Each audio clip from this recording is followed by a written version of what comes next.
माता वैष्णो देवी की जय, बाबा भैरवनाथ की जय, भादुआ माता की जय। आइए पटल पर चलते हैं।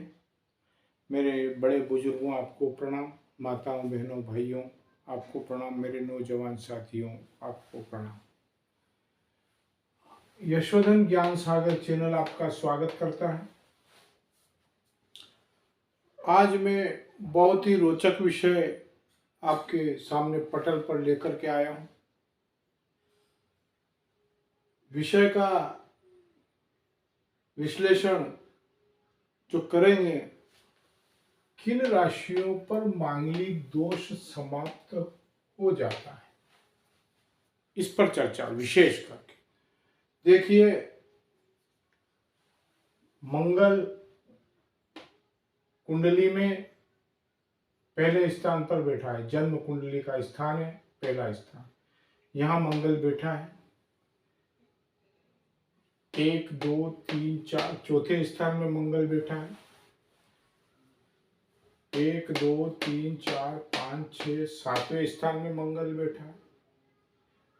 8वें स्थान में मंगल बैठा है और 12वें स्थान में मंगल बैठा है। वह जातक मांगलिक कहलाता है। अब देखिए, मांगलिक होना और मांगलिक दोष का समाप्त होना, इसमें बड़ा अंतर है। तो 1 2 3 4 5 भाव,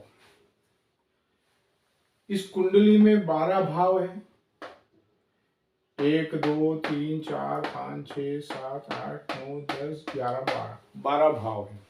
12 भाव में से 5 भाव में मांगलिक होते हैं और मांगलिक दोष भी होते हैं, और मांगलिक दोष के साथ में डबल फोर्स का मांगलिक भी होता है और उससे भी उच्च का भी मांगलिक दोष होता है। तो आज मैं सिर्फ आपको ये बता रहा हूं कि मांगलिक होना और मांगलिक दोष कम होना, इस पे मैं चर्चा करूंगा। तो देखिए, ये मंगल जहां जहां बैठे हैं वहां जातक मांगलिक हो जाता है। आपकी कुंडली में जहां भी मंगल है तो वह मांगलिक हो जाता है। लेकिन अब उसमें भी स्थिति बनती है, मांगलिक होना और उसका दोष समाप्त होना, यह मैं आपको बताऊंगा। तो देखिए, अब मैं आपसे बताता हूं कि जन्म स्थान में यदि प्रथम भाव में मेष राशि, वृश्चिक राशि, मकर राशि अगर होती है और ये मंगल यहां यहां यहां यहां यहां, ये मंगल पहले चौथे पांचवें, पहले चौथे सातवें और आठवें और 12वें घर में अगर होता है और मेष वृश्चिक और मकर राशि यहां आती है, तो मांगलिक दोष समाप्त हो जाता है और वह जातक मांगलिक रहता है। दोष समाप्त हो जाता है लेकिन मांगलिक तो रहता है। प्रथम भाव में एक नंबर की राशि, 8 नंबर की राशि, 10 नंबर की राशि, मेष वृश्चिक और मकर राशि अगर प्रथम भाव में होती है तो वह जातक मांगलिक दोष से समाप्त हो जाता है और मांगलिक रह जाता है। इसी प्रकार से इसी क्रम में 1 2 3 4 चौथे भाव में उक्त राशि होती है तो मंगल दोष समाप्त हो जाता है। तो देखिए, यहां भी मेष राशि, वृश्चिक राशि, मकर राशि चौथे भाव में बैठी है।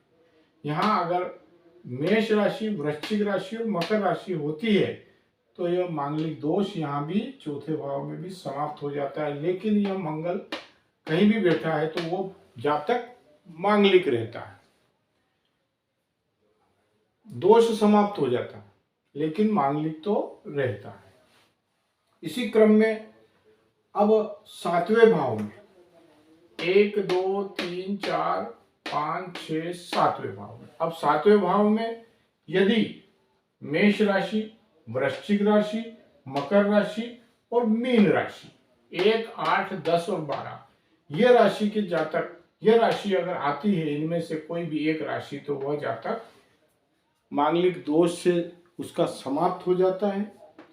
सातवें घर में मीन राशि भी आ जाती है, मांगलिक दोष समाप्त हो जाता है लेकिन मांगलिक रहता है। मांगलिक तो है लेकिन मांगलिक दोष नहीं रहता है।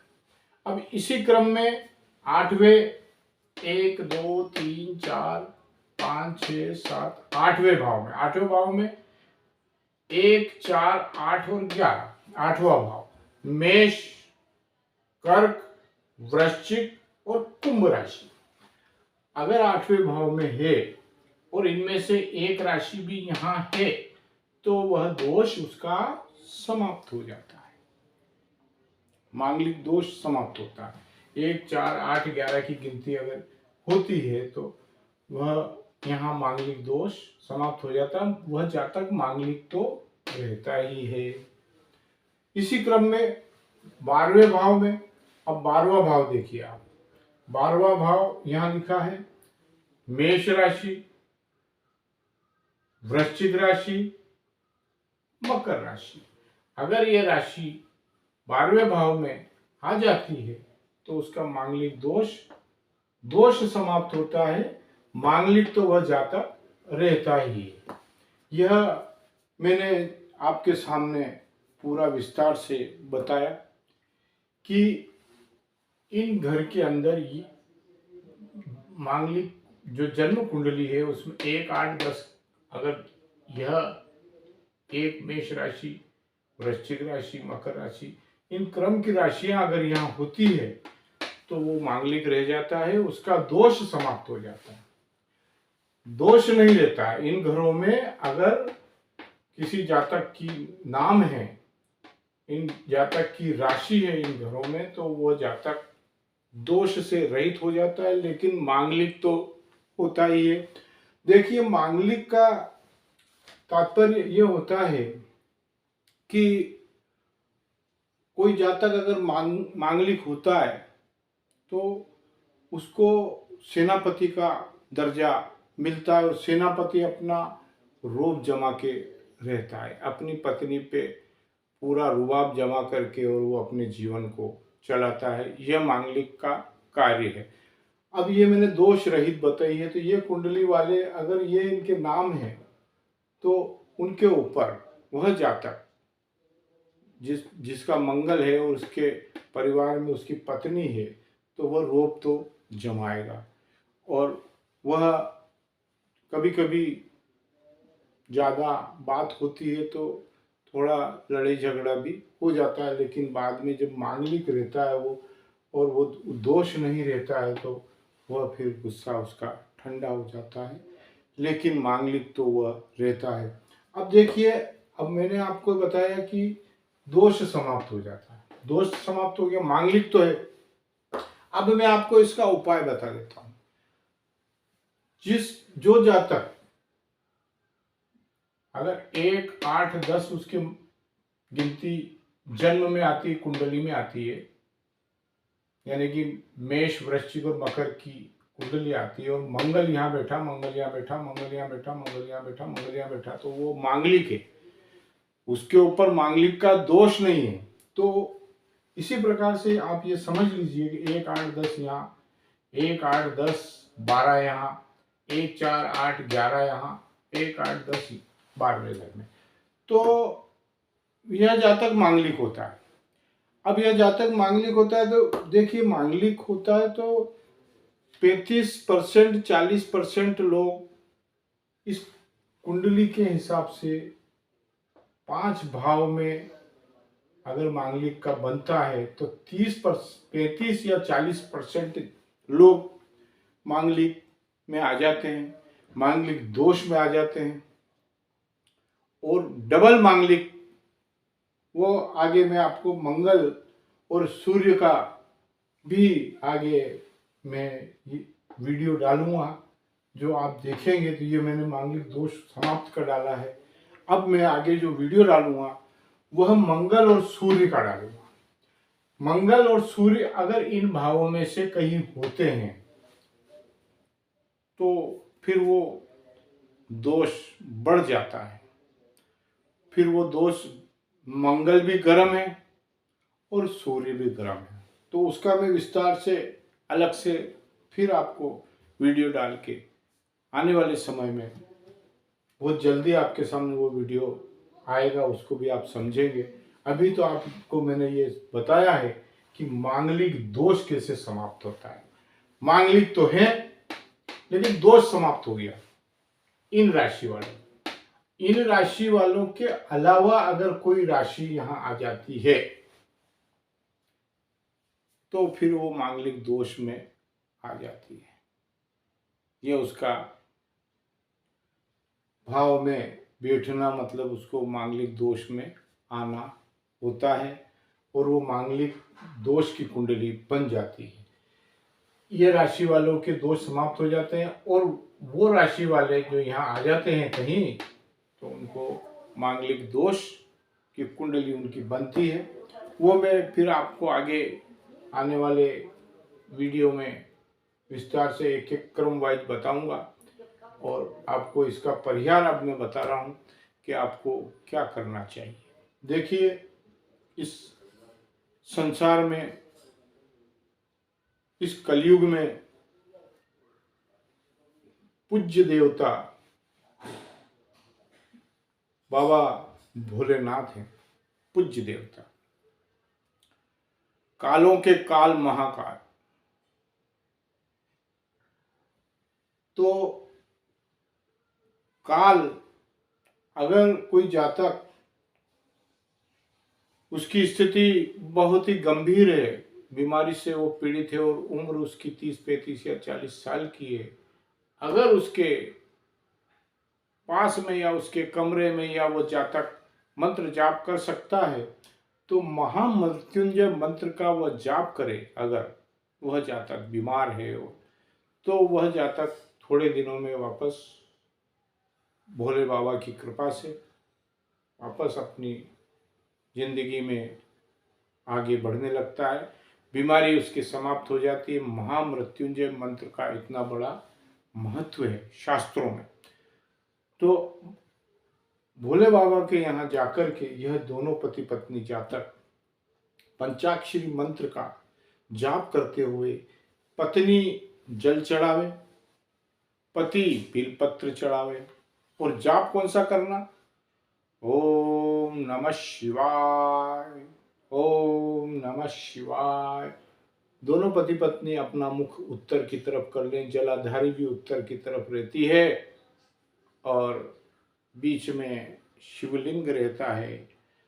पत्नी या तो जल चढ़ावे और पति बिलपत्र चढ़ावे, या पति बिलपत्र चढ़ावे, पत्नी जल चढ़ावे। और उससे बढ़िया आप करना चाहें तो शहद ले जावें और शिवलिंग को दोनों मिलकर के शहद की डिब्बी ले जा करके दोनों शहद से शिव जी के ऊपर लेपन करें। शहद का लेपन आपकी जिंदगी में कभी भी मांगलिक दोष रहेगा ही नहीं। होना चाहिए श्रद्धा और विश्वास। हर सोमवार को करना है। जल तो रोज चढ़ाएं और शहद से शिवलिंग का लेपन दोनों पति पत्नी करें। मांगलिक दोष समाप्त तुरंत। तीसरा उपाय, शिव जी के ऊपर यह सब श्रद्धा और विश्वास से करना पड़ता है और भावना भी होना चाहिए और चित्त मन से करना पड़ता है। भगवान शंकर के दरबार में, शिवालय में आप एक मटकी ले जाइए। मेहनत तो देखिए करना पड़ेगी, जतन तो करना पड़ता है। प्रभु को रिझाने के लिए बड़े बड़े संत ऋषियों ने तो अपनी जिंदगी पूरी ही गुजार दी। तो अपने को तो मांगलिक दोष हटाने के लिए और प्रभु की शरण में लगे रहने के लिए अगर आप उपाय करते हैं तो आपके जीवन में भगवान भोलेनाथ, माता पार्वती दोनों ही चार चांद लगा देंगे। मांगलिक दोष से आपको हटा करके और उनकी शरण में आप उनकी कृपा और आशीर्वाद ले लेंगे तो नौ ग्रह तो क्या, कोई सा भी दोष आपको कभी नहीं लगेगा और सारे दोष ही समाप्त हो जाएंगे। तो इस संबंध में मैं चर्चा कर रहा था कि गन्ने का रस, एक मटकी लाइए और मटकी को आप चाहे तो स्टैंड बनवा करके रख सकते हैं शिवलिंग पे, और आप चाहे तो ऊपर धागा, डोरी, चेन बांध करके और धागे से मटकी बांध करके और मटकी में गन्ने का रस भर के और नीचे थोड़ा सा छेद करके उसमें एक लच्छे का डोरा नीचे डाल दें तो वो धीरे धीरे धीरे धीरे वो शहद की मटकी, वो गन्ने के रस की मटकी धीरे धीरे वो अभिषेक उस मटकी के माध्यम से शिव जी के ऊपर जलाधारी ऊपर से टपके गिरते रहेंगे और आप अभिषेक करते रहेंगे। और अभिषेक क्या करना है, दोनों पति पत्नी बैठ जाइए, मटकी शहद वो गन्ने के रस की भरी हुई है और धीरे धीरे वो बूंद बूंद से भगवान शंकर के ऊपर शिवलिंग पे वह जल, वह गन्ने का रस जो टपक रहा है और उनके ऊपर वो गन्ने का रस शिवलिंग पे चढ़ रहा है और आप लगे हैं ओम नमः शिवाय, ओम नमः शिवाय। दोनों बैठ जाइए पति पत्नी और वो अभिषेक हो रहा है। कैसे हो रहा, किसी को बुलाने की जरूरत नहीं है, आप श्रद्धा विश्वास से स्वयं करिए। आप श्रद्धा विश्वास रखें और उस मटकी को गन्ने के रस से भर दें। देखिए, अगर मैं आपको कहूँगा स्टील में रख दो, तांबे में रख दो, उस गन्ने के रस में ध्यान रखना कि गन्ना का रस निकलवाते समय उसमें नींबू नहीं डाल दे। गन्ना का रस निकालने वाला उसका नींबू उसमें नहीं डाले, खाली गन्ने का रस प्योर होना चाहिए, शुद्ध होना चाहिए। शुद्धता के प्रतीक शंकर भगवान, आपने मिठास है उसमें। अब वो मिठास ऊपर से मटकी भरी हुई है गन्ने के रस की और शंकर भगवान के शिवलिंग पे बड़े श्रद्धा और विश्वास से आप दोनों पति पत्नी ने, और पति पत्नी, पति सफेद वस्त्र पहन ले और पत्नी लाल वस्त्र पहन ले और ओम नमः शिवाय का जाप करते रहें और वो मटकी का अभिषेक गन्ने के रस से शिव जी के ऊपर हो जाए तो आपकी जिंदगी में कभी भी मांगलिक दोष पास में ही नहीं आएगा। कभी भी जिंदगी में आपके जीवन में मिठास आ जाएगी। अब ये आप स्वयं समझे गन्ने के रस में मिठास है, तो आप शिव जी को गन्ने के रस से अभिषेक किया तो आप समझ जाइए कि मिठास तो शिव जी को प्रिय।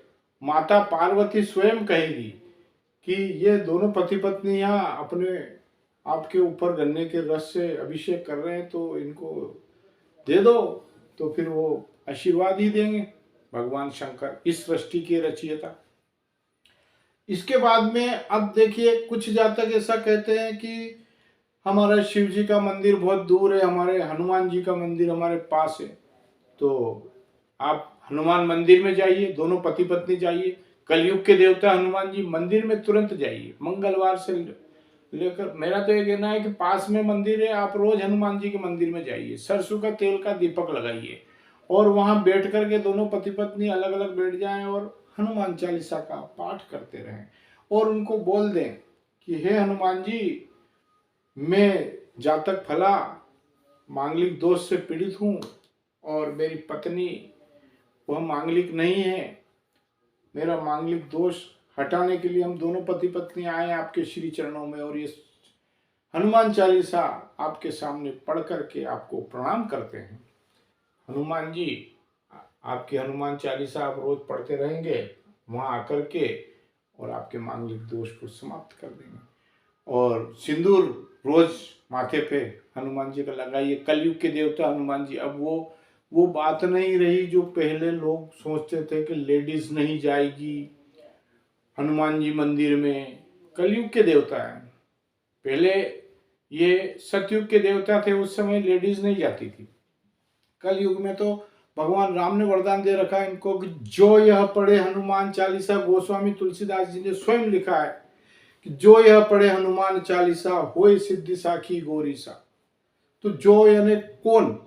जो यानी माँ पढ़े, बेटा पढ़े, बेटी पढ़े, भाई पढ़े, बहू पढ़े, सास पढ़े, ससुर पढ़े, ननद पढ़े, बुआ पढ़े, मामा पढ़े, सभी पढ़े, जो यह पढ़े। गोस्वामी तुलसीदास जी ने लिखा है। ये मन से कोई मैं आपको बात नहीं बता रहा हूं। तो उसमें स्वयं साक्षी है। कौन? गौरी सा, मतलब माता पार्वती और शंकर भगवान स्वयं साक्षी है। तो इसलिए आप ये हनुमान चालीसा का पाठ करके मांगलिक दोष को समाप्त कर सकते हैं। मांगलिक हो तो भी उसका भी प्रभाव कम रहेगा और आपके जीवन में चार चांद लगेंगे। बहुत कुछ आपको बताया। वीडियो कैसा लगा? आप इस वीडियो को सब्सक्राइब करें, लाइक करें, शेयर करें, पास में बेल आइकन घंटी को अवश्य दबावें। और मैं अपनी वाणी को यहीं विराम देता हूं। आप कमेंट्स में लिखें जय माता वैष्णो देवी, जय बाबा भैरवनाथ की, जय भादवा माता की।